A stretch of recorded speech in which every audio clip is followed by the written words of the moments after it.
Alright, you guys, welcome back to another match play. Today is going to be the long-awaited top 4. It's going to feature Clefable versus Arcanine. Now, if you didn't tune into the stream, we stream this live. That's where there's that little thing on the right side that shows prize count and games and everything. As you know, we are very low budget here at Underspokane, so not the prettiest looking of graphics or anything like that, but it gets the job done. That's what we like to say. So, Clefable and Arcanine are also switched. I'm playing Arcanine. Grady's playing Clefable. Not Clefable. Stage 1 Rush this first game. The graphics are priced. I believe we switched that eventually.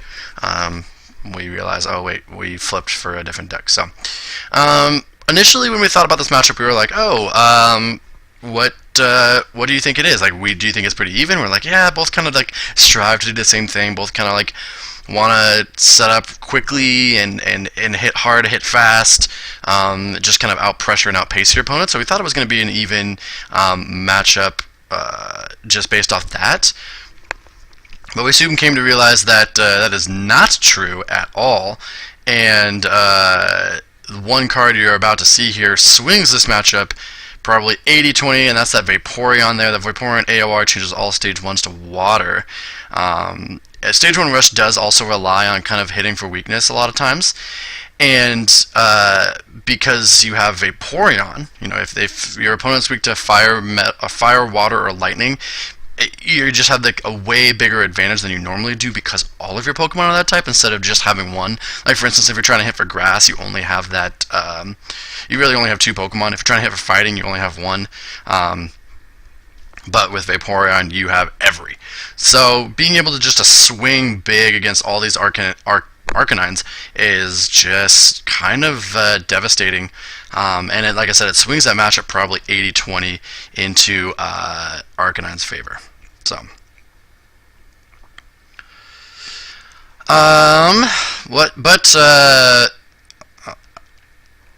the Guzma early also just absolutely kills me here.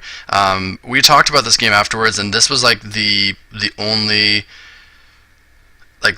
big play of the game, and it was just it's what won Grady the game here. He's able to get the Guzma out of the Spiritomb lock. He never Spiritombed. He never actually Spiritombed. He only Dunsparsed into it to item lock me, which I was already item locked because of my Spiritomb.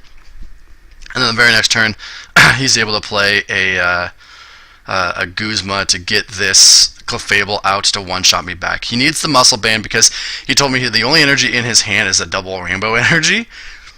So he needed the Muscle Band there to copy Turbo Flame, I believe it's called, for knockout here, because it is a water Pokemon. The one thing that he did say that he misplayed on was that he should have Guzma'd into the Dunsparce and retreated it, so he could have accelerated that fighting energy.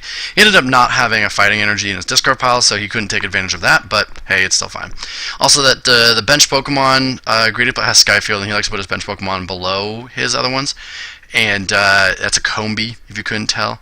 The Combee is the other one on the bench here. So Grady's going to go ahead and Metronome, taking the knockout because of water, and it's all downhill from here. My board is not set up at all. I never got a support Pokemon. My opening hand was pretty not great.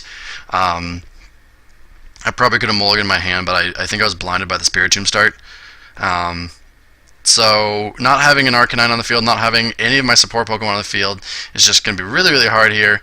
We're P-comming to try to determine what I want to get. Like, I could try to go for like a Lapras Blacksmith play of some sort, and I think that's what I was originally trying to do, but I only have 1 fire in the discard pile. I have 1 in my hand. If I, instead of attaching the Burning Energy to the Arcanine Break, if I had attached another basic Fire Energy, I would have had 2 in there, and then I could have P-commed for Lapras, for Blacksmith, and then attach that Burning Energy to the Volcanion, and thus being able to knock him out with Volcanion second attack for that retaliation KO. But because I don't get that, the pace is already on Grady's turn. We're going to be trading a lot of 1-1 prizes. Grady actually should have also drawn 2 prizes for the Arcanine. We adjust that here in a second. But being up 6-8 and then probably even 5-8 with me not ever being able to take EX prizes in a war of stage 1 rushers. It just, just that one playoff of Guzma is what swings it. Normally some other matchups, some other decks, that sort of thing, could have probably, probably could have swung stuff the other way here and there, but since this matchup is so stage 1 rush reliant on both sides, you can't get into this prize race and fall 3 prizes behind. 2 prizes behind, you can still do some stuff. 3 prizes, you're pretty much just done. Even if you just trade knockouts every single turn, you're going to need some sort of miracle play, some sort of Hex, some sort of Porygon ZN sort of thing.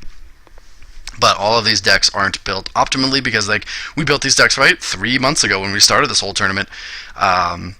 So, yeah, here's where I catch the prize thing. Say, oh yeah, you should have grabbed 2 prizes.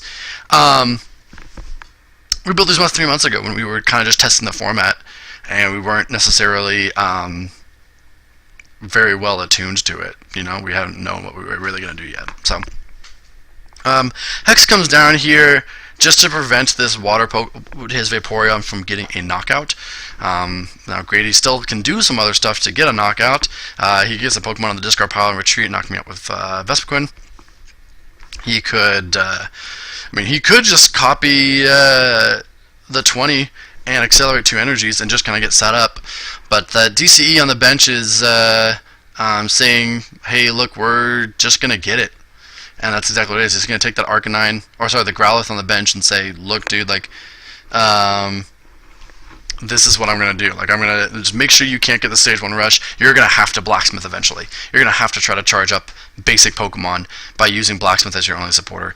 I have the Porygon too, but, with the Lapras down and no way to draw cards, it is, I'm already kind of just behind in that regard.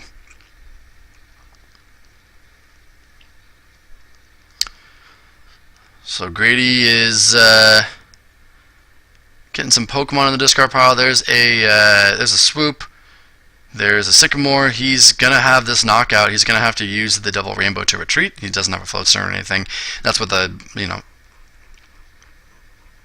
That's what the Sycamore or the Juniper is trying to hit. Some sort of way to save that Double Rainbow energy.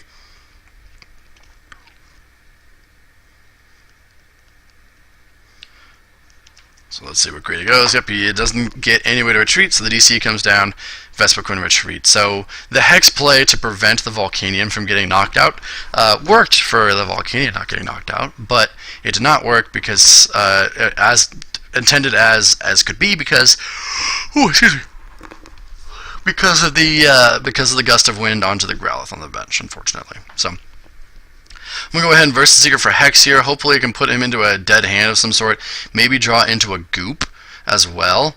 There is a Blacksmith. I did end into the Blacksmith, so I can play Blacksmith as a second supporter, and then Goop if I have it, and then the return KO wouldn't be as powerful.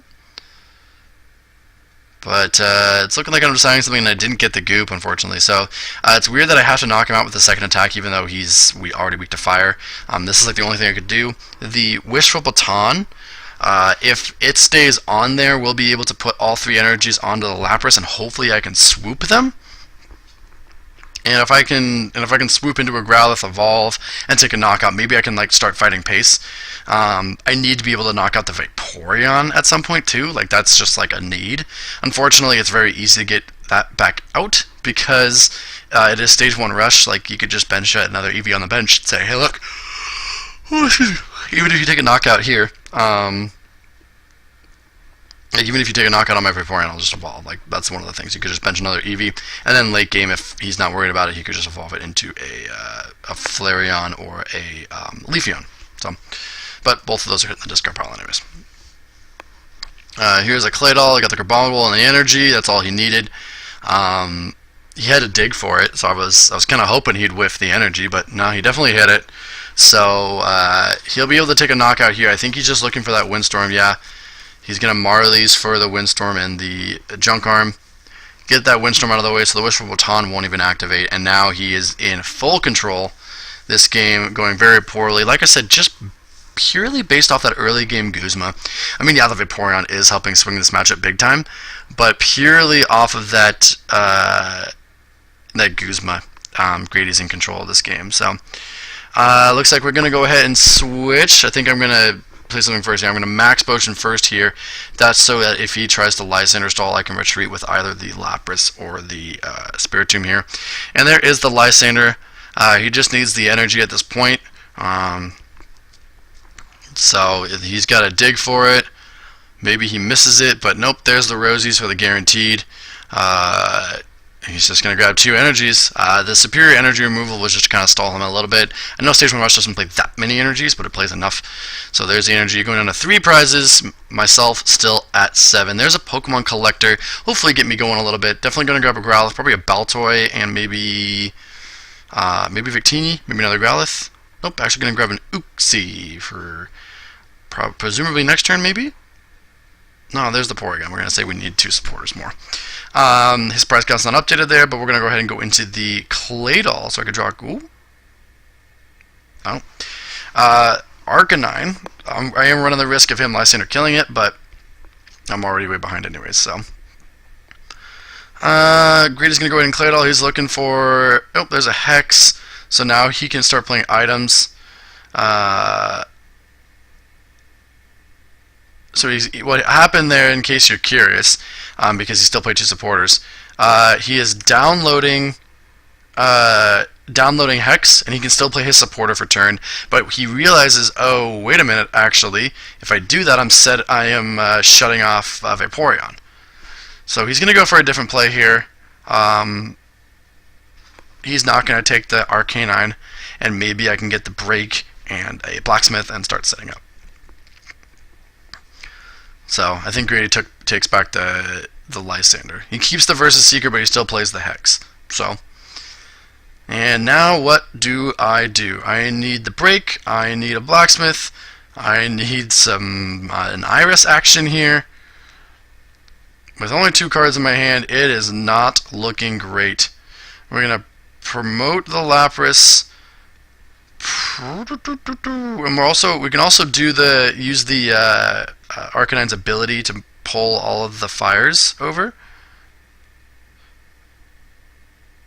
which is something I think I'm actually going to do here. Nope, we're going to go into the Baltoy instead and pass. Oof.